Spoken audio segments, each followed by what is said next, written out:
pinakasikat na pagkain dito sa Pampanga ay ang mechado. Pati sa mga ibang handaan sa mga probinsya, ito rin ay niluluto nila sa mga pang-araw-araw nilang pagkain. So ngayon, I will make things different. So I will make my own version ng mechado. So umpisahan ko na. Yan. So, dito papainit na muna ako ng pan. Meron ako dito yung beef natin. Beef cubes na siya. And then, nilagyan ko lang siya ng butas sa gitna. Tapos papasukan ko siya ng pork fat. Ito yung taba na nahahanap sa liempo. Pangdagdag lasa lang siya. But then usually sa mga iba-ibang mechado na ginagawa, hindi na nila ginagawa to. Lagyan ko pa ng isa para talagang oozing with taste. So yan. So there. The others already have. Nilagyan na po namin. So, I just sampled one. So now, what I have to do is, I have to sear this. When I say sear, kailangan kong i-brown yung all sides niya. Okay, so this is the oil. Painitin natin yung oil natin. And there, we sear the meat.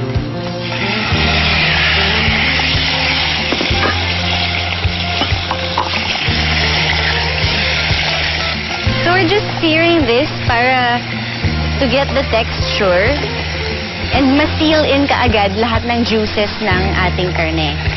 Usually may mga ibang versions of mechado nilalagyan pa ng tomato sauce or tomato paste, ganyan. So this one, I'm not using any tomato sauce or tomato paste, but I'm using whole tomatoes na chop na dice. So I'll get a plate lang para matanggal natin yung ating beef. And then, we'll set it aside para masutay natin yung mga onions natin and garlic. Iiwan natin yung mantika dahil nandun na rin lahat ng lasa nung karne na sinear natin. Okay, so we'll just set this here. And then, ito yung bawang natin. You don't have to chop it, pero i-mamash lang natin.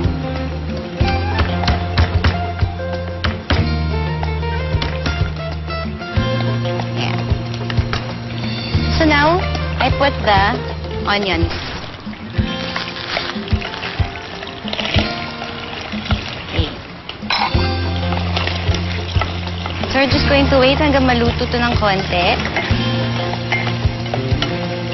And then we add in the garlic and the tomatoes.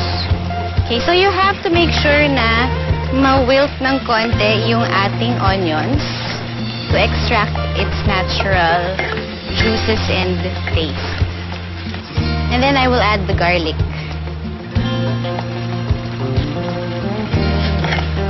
Yan, bango. There are also some mechado dishes na may mga patatas, ganyan, or buo-buong carrots. Yan, there's also a variety of that then. So I'll add already the tomatoes. So, instead of tomato sauce, ang ginagamit natin, tomatoes talaga. So, we go fresh. So, we just have to wait until this breaks down, gets, you know, very wilted, at saka yung mushy type of dish na kasi na-extract natin lahat ng lasa niya. And then, tsaka natin pwede lagyan ng the rest of the ingredients. This will take around mga 5 minutes, more or less, mga ganun. So, nakikita nyo na, yung sibuyas natin wilted na, tapos pati yung kamatis natin at saka yung bawang. So, now we can add, or ibalik natin yung ating karne. Yan. And then, we have the soy sauce. So, i-mix natin to para ma-coat yung karne ng soy sauce. Lalagyan natin ng suka.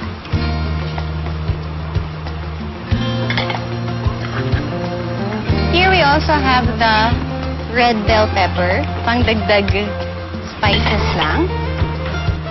Tsaka bay leaf. To put some twist and kakaibang mechado, for more taste and milkiness, lalagyan ko ng carnation ebano.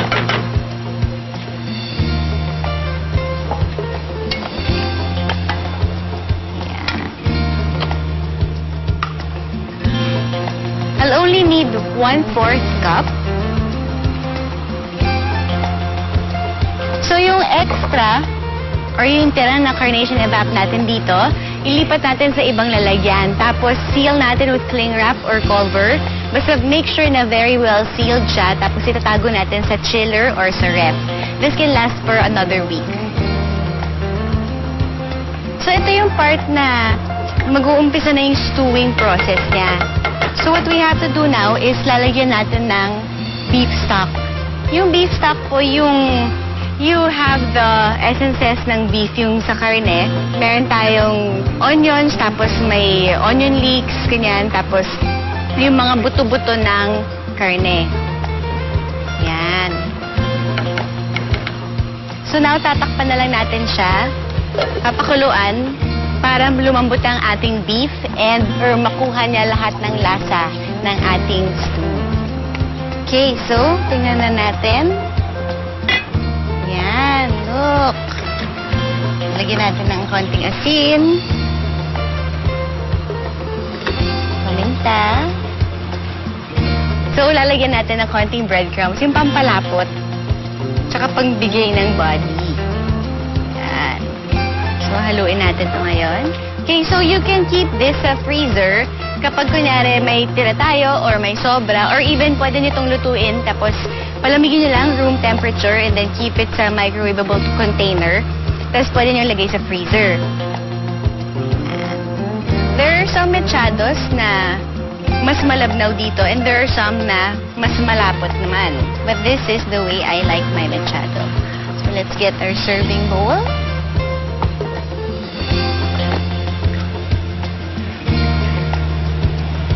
Pour na natin ito dito. Yan. So, ito na yung version ko ng mechado. It's time to taste. Okay. Yan. Sarap to may kanin.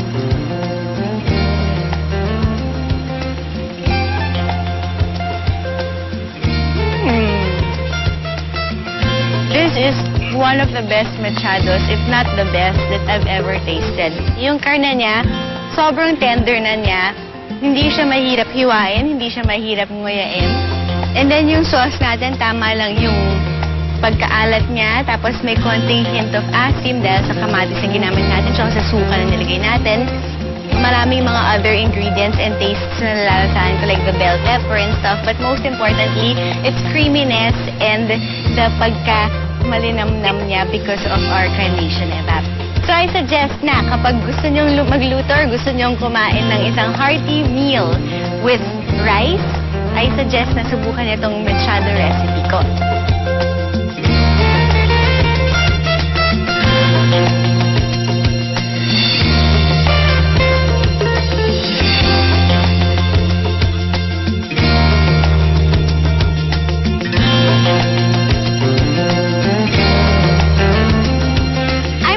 Join me again next time as I turn ordinary dishes to my favorite recipes.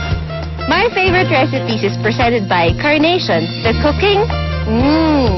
Kitchen cabinet design by Rafael Calero of Kitchen Studio Incorporated. Elba cookers from Italy for the cooktop and oven. Maxim Teflon-coated non-stick aluminum cookware.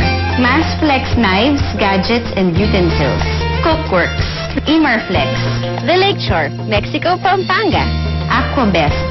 Cafe Isabel, Center for Asian Culinary Studies, Buenissimo, Chef Gino's Gourmet, Yummy Bunny.